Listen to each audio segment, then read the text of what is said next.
Effectivement, on commence à avancer au-delà des lieux communs qui consistent à dire que l'islam est une religion de paix, de tolérance et d'amour. Ça, ce sont les lieux communs qui sont répétés ad nauseam.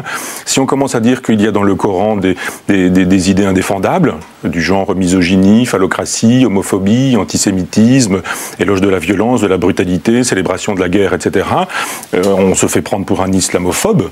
Comme ça, l'affaire est réglée, on peut pas penser cette question-là. L'idée qu'effectivement, les gens ne soient pas soumis à l'idéologie dominante, l'idéologie médiatique, à l'idéologie intellectuelle dominante, c'est plutôt bon signe. Je pense effectivement qu'il y a des gens qui conçoivent que il y a des menaces avec l'intégrisme, que effectivement on n'a pas fait la Révolution française pour que les femmes se voilent, on n'a pas travaillé à l'égalité des juifs et des non-juifs, des hommes, des esclaves, des citoyens actifs ou passifs, pour utiliser l'expression de l'époque, pour qu'aujourd'hui on se retrouve avec une société inégalitaire, avec des gens qui seraient supérieurs à d'autres, avec la possibilité d'égorger quelqu'un simplement parce qu'il ne pense pas comme vous. Mais ça, vous l'attribuez à l'essence même de certains passages du Coran ou de l'islam ? Bah écoutez, les choses sont claires, c'est dans le Coran. Moi j'ai lu le Coran, j'ai lu les hadiths du prophète, j'ai lu une biographie de Mahomet, et les choses sont très claires. Je tiens à jour des fiches très précises, et j'ai effectivement des fiches antisémitisme, homophobie, sexisme, éloge de l'inégalité, célébration de la guerre. Le Coran est plus dangereux que la Bible ? Eh ben, je pense que tout dépend du prélèvement. C'est-à-dire, si vous prélevez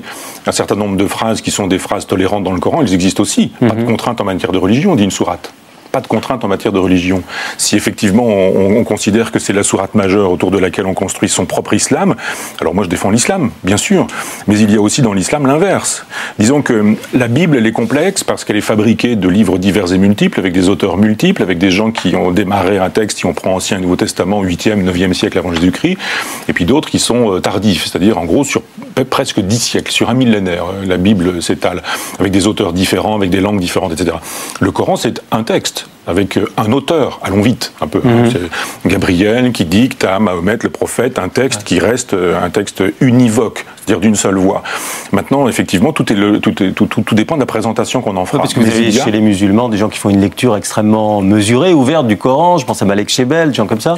Oui, mais Malek Chebel, je sais bien, il parle d'un islam des Lumières, mais vous n'y croyez pas? Pour vous, islam et Lumière, c'est antithétique. C'est-à-dire, si vous dites le Coran est un texte révélé, c'est-à-dire que tout est dit par Dieu. La moindre virgule, le moindre point. Si vous dites, oui, mais ça, c'est daté historiquement, donc l'interdiction de l'alcool, finalement, ça vaut pas. On laisse de côté, on peut être musulman et boire de l'alcool. D'accord, je veux bien. L'homophobie, c'est daté maintenant, etc. Il faut... l'antisémitisme, c'est daté. Qu'est-ce qui va vous rester dans ce texte ? Pourquoi est-ce qu'on se dit encore musulman dans ces cas-là? Donc quand on dit islam des Lumières, pourquoi pas les Lumières sans l'islam? Si on se dit, on se réclame d'un texte qui par définition n'est pas un texte des Lumières, il suffit de le lire.